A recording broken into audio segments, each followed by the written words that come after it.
सचिन और सायली ने देखा क्रिश की आई का चेहरा, उड़ गए दोनों के होश। सचिन और सायली ये दोनों ही परेश के साथ आए होते ताकि यह दोनों उसे स्कूल में ड्रॉप कर पाए, और उसी वक्त उनकी मुलाकात हो जाती है उनके फेवरेट बच्चे क्रिश से। ये वही बच्चा है जिसे कि ये दोनों एक समय पर गोद लेने वाले थे। सचिन और सायली स्कूल में ज्यादा समय तक रुकते हैं ताकि ये पता लगा सके कि आखिर क्रिश की आई कौन है, क्योंकि क्रिश ये बात बता देता है कि उसकी आई पेरेंट्स टीचर मीटिंग अटेंड करने वाली है, और वो भी ऑनलाइन। रोशनी इस वक्त तक एकदम भेष बदल के रेडी होती है वीडियो कॉल अटेंड करने के लिए, और जैसे वीडियो कॉल कनेक्ट होता है एक तरफ रोशनी के होश उड़ जाते हैं और दूसरी तरफ सचिन और सायली के, क्योंकि रोशनी के सामने दिख रहे थे सचिन और सायली, और सचिन और सायली के सामने दिख रही थी रोशनी, वो भी उसका बदला हुआ भेष। या वास्तविक तौर में सचिन और सायली ने रोशनी को पहचान लिया है, या फिर कहानी कुछ और है? आइए जानते हैं आज के एपिसोड में। तो बिना किसी वक्त गवाए चलिए उड़ने की आशा के लेटेस्ट एपिसोड का रिकैप शुरू कर रहे हैं। कहानी की शुरुआत होती है सचिन से। सचिन जैसे तैसे करके सायली को मनाकर कार ड्राइविंग कराने के लिए ले जा ही रहा होता है कि उसी वक्त सचिन को एक सवारी का कॉल आ जाता है, जिसके चलते सचिन को अर्जेंटली वहां से जाना पड़ता है। दूसरी तरफ हम जूही और अरुण को देखते हैं। अरुण इस वक्त बहुत ज्यादा टेंशन में होता है। जब जूही पूछती है कि सर आप इतने टेंशन में क्यों हो, तो अरुण बताता है कि किस तरीके से एक गुंडे मवाली के चलते उसको 3 दिन के लिए सस्पेंड कर दिया गया है। यह बात सुनकर अरुण की माँ के पांव तले जमीन खिसक जाती है। वह कहती है कि बेटा तू तो सारा ही काम नियम और कानून से करता है। जूही कहती है कि हाँ बिल्कुल, आपने तो मेरा तक चालान काट दिया था, तो भला आप नियम कैसे तोड़ सकते हो? अरुण कहता है कि जल्दबाजी के चलते एक छोटी सी गलती हो गई थी, एक छोटी सी गलती, लेकिन उस गुंडे मवाली ने मेरा वीडियो बनाया और जानबूझकर उसे वायरल किया। वह चाहता तो वहीं पर ही मामला रफा दफा कर सकता था। मैं उसे छोड़ूंगा नहीं, एक बार वो मुझे मिल जाए ना, मैं उसे बिल्कुल भी नहीं छोड़ूंगा। जूही इस वक्त तक अरुण को समझा रही होती है कि जो हो गया सो हो गया। वैसे भी दुनिया में हर प्रकार के लोग होते हैं, अगर ऐसे लोगों पे हम हमारा ध्यान लगाते रहे ना तो हम कभी भी तरक्की नहीं कर पाएंगे। इतना कहकर जूही वहां से जा ही रही होती है कि अरुण कहता है कि जूही तुम अकेली मत जाओ, मैं तुम्हें ड्रॉप कर देता हूँ। पहले तो जूही मना करती है, लेकिन अरुण जूही को फोर्स करता है, जिसके चलते अरुण और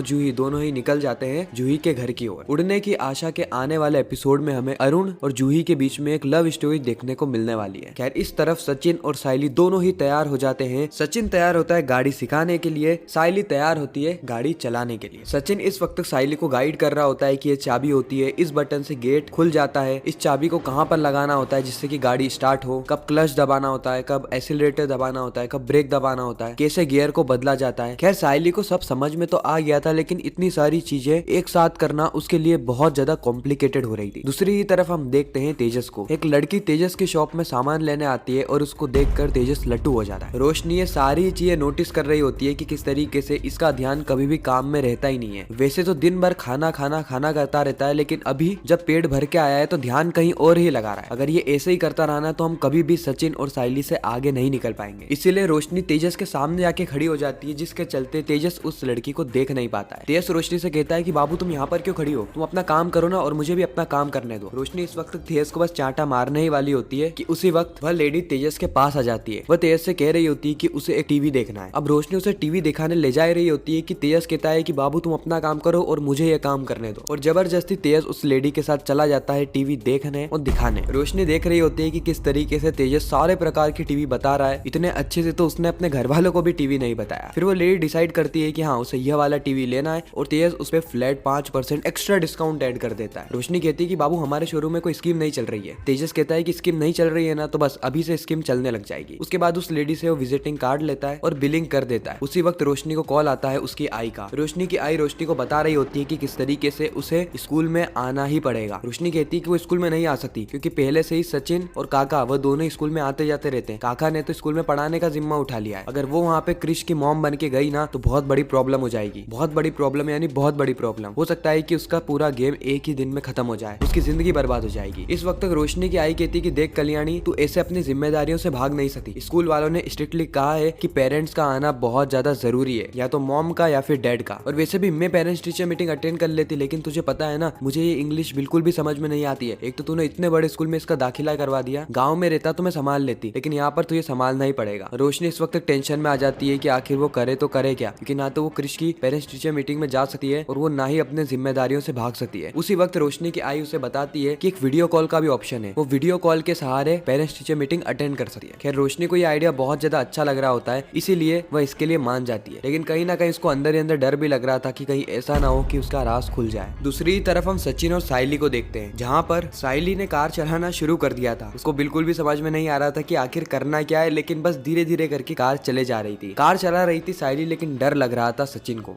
सचिन जैसे ही कहता है कि सायली ब्रेक लगा, सायली वैसे ही एक्सीलरेटर दे देती है जिससे कि कार भागने लगती है। सचिन की इस वक्त फटके 4 हो गई थी, लेकिन सचिन कुछ कहता नहीं है। सचिन चुपचाप सायली को बता रहा होता है कि आखिर करना क्या है। और इसी जल्दबाजी में हम देखते हैं कि इनका आमना सामना होता है जूही और अरुण से। लेकिन इस वक्त तक ये दोनों जूही और अरुण को देख नहीं पाते हैं क्योंकि सायली का पूरा ध्यान होता है कार ड्राइविंग पे और सचिन की तो फटके 4 हो चुकी होती है। खैर इस वक्त तक जूही अरुण को समझा रही होती है कि सर आपको टेंशन लेने की कोई भी जरूरत नहीं है, आप उस गुंडे के बारे में इतना मत सोचिए, क्योंकि अगर हम ऐसे गुंडों को भाव देने लगे ना तो कहीं ना कहीं इनकी हिम्मत और बढ़ जाएगी। जो हो गया सो हो गया। अरुण कहता है कि मैं उसे छोड़ूंगा नहीं, एक बार वो मुझे मिल जाए ना उसके बाद मैं उसे बताऊंगा कि आखिर ये अरुण क्या चीज है, उसने मेरी नौकरी खाई है ना, मैं उसे खा जाऊंगा। इस तरफ हम देखते हैं रेणुका डांस अकेडमी, जहाँ पर कुछ रेणुका के शिष्य आते हैं जो कि उसके लिए तोहफा लेकर आते हैं और वह तोहफा होता है वजन चेक करने की मशीन। इस वक्त रेणुका कहती है कि इसकी यहाँ पे क्या जरूरत है, हम यहाँ पर कोई जिम थोड़ी ना खोल रहे हैं। वह लड़का बताता है कि डांस करने के लिए हमें फिट रहना बहुत ज्यादा जरूरी है और हम फिट तब रहेंगे ना जब हमें हमारे हेल्थ के बारे में पता होगा, हमारा वेट कितना है, कब बढ़ रहा है, कब कम हो रहा है, इन सारी चीजों का पता होना हमें बहुत ज्यादा जरूरी है। रेणुका कहती है कि वाह, मुझे नहीं पता था कि तू इतने ज्यादा डेडिकेशन के साथ डांस करता है। खैर वो लड़का कह रहा होता है कि हमें एक एक करके सभी लोगों का वजन चेक करना चाहिए, जिससे कि हमें हमारे वजन के बारे में पता चले कि वो पहले से बड़ा है, कम हुआ है, और आगे जाके हम उसके हिसाब से हमारे खाने को अरेंज कर सकते हैं। खैर हम देखते हैं कि सबसे पहले एक रेणुका की शिष्या वजन चेक करती है जिसका वजन आता है 56 केजी। उसके बाद चेक करती है शकुंतला, उसका वजन आता है 101 केजी। और उसके बाद बारी आती है मंदिरा की, मंदिरा का वजन आता है 125 केजी। यह वजन देख के रेणुका हंसने लगती है, लेकिन जब रेणुका उस मशीन पे चढ़ती है तो अचानक से मशीन ही बंद हो जाती है। फिर यहाँ पे सवाल ये उठता है कि शकुंतला और मंदिरा मशीन पे चढ़ गई तब मशीन को कुछ नहीं हुआ, लेकिन जब रेणुका मशीन पे चढ़ी तभी वो खराब हो गई, जिसमें हम साफ तौर पे देख सकते हैं कि रेणुका तो इन दोनों से एकदम आधी है, वो शकुंतला से आधी और शकुंतला मंदिरा से आधी है। खैर फिर भी यहाँ पर मौजूद सभी लोग रेणुका का मजाक उड़ाने लगते हैं कि उसका वजन कितना है कि मशीन ही बंद पड़ रही है, जिससे कि रेणुका निर्णय लेती है कि आज और अभी से ही वह डाइट पे जाएगी, एक ऐसा डाइट जिससे कि 2 से 3 महीने के अंदर वो अपना वजन कम कर लेगी और वापस से पहले की तरह फिट एंड फाइन हो जाएगी। मंदिरा वापस से मौके पे चौका मारते हुए कहती है कि आपको डाइट करने की क्या जरूरत है, आप एक काम करिए ना, आप घर में ऐसा खाना बनवाइए जिससे कि आपका वजन भी ना बढ़े और आपकी भरपूर डाइट भी पूरी हो जाए। लेकिन आप वो कैसे बनाएंगी, क्योंकि आपके घर में 3 बहू हैं और तीनों ही बाहर काम पे जाती है। लेकिन वो सायली तो घर का भी काम कर सकती है ना। रेणुका कहती है कि हाँ कर तो सकती है। मंदिरा कहती है लेकिन आपकी घर पे चलती ही कहाँ है, वो कहाँ ही आपके लिए ये सब काम करेगी। रेणुका गुस्से में कहती है कि उसे करना पड़ेगा, उसे करना पड़ेगा, मैं उसका काम बंद करवा दूंगी, लेकिन यह काम उसे करना ही पड़ेगा। और 2 से 3 महीने के अंदर यह रेणुका अपना वजन कम कर ही मानेगी। खैर इस तरफ हम देखते हैं कि रात को सायली ने सभी के पसंद का भरपूर खाना बनाया होता है। यह देखकर परेश तुरंत ही खाने पे टूट पड़ता है, क्योंकि आज के दिन परेश का फेवरेट खाना बना है, वो भी सायली के हाथों से। एक तो ये परेश का फेवरेट खाना है और दूसरा ये सायली के हाथों से बना है, तो सोने पे सुहागा हो गया। इसलिए परेश एक की जगह 2 की जगह 3-3 प्लेट एक ही साथ रख के खा रहा होता है। यह देखकर रेणुका के पांव तले जमीन खिसक जाती है। रेणुका कहती कि परेश इतना सारा खाना तुम्हारे दिल के लिए सही नहीं है, तुम वैसे भी हार्ट पेशेंट हो, तुम्हें इस बात का पता होना चाहिए। परेश कहता है कि मैं सारी दवाइयां टाइम पे लेता हूँ और एक आध दिन तो चलता ही है ना, वैसे भी जिंदगी जीना चाहिए, अगर मौत से डरते रहे ना तो फिर यह जिंदगी भी व्यर्थ चली जाएगी। खैर इतना के परेश खाना खाना शुरू कर देता है। सचिन इस तरफ से खा रहा होता है, उस तरफ से आकाश, रिया और इस तरफ से रोशनी और तेज सब आ जाते हैं और सब भरपेट खाना खा रहे होते हैं। इस वक्त तक रेणुका चुपचाप खड़ी थी। सायली रेणुका को भी कहती है कि वह आए और वह भी खाना खाने बैठ जाए, लेकिन रेणुका साफ मना कर देती है, यह कहते हुए कि वह तो डाइटिंग पर है और उसकी डाइटिंग चल रही है, वो अपना वजन कम करने वाली है। यह बात सुन के सभी लोग हंसने लगते हैं। सभी लोगों को खाना खाता देख कहीं ना कहीं रेणुका को भी भूख लग रही थी, इसीलिए चुपचाप किचन में जाती है और किचन में खाना ठूसना शुरू कर देती है। खैर इसी के साथ हम देखते हैं कि यह एपिसोड यहीं पर समाप्त होता है। आपको यह रिकेप कैसा लगा कमेंट सेक्शन में जरूर बताना। मैं मिलता हूँ किसी नेक्स्ट इंटरेस्टिंग वीडियो में, जब तक के लिए गुड बाय।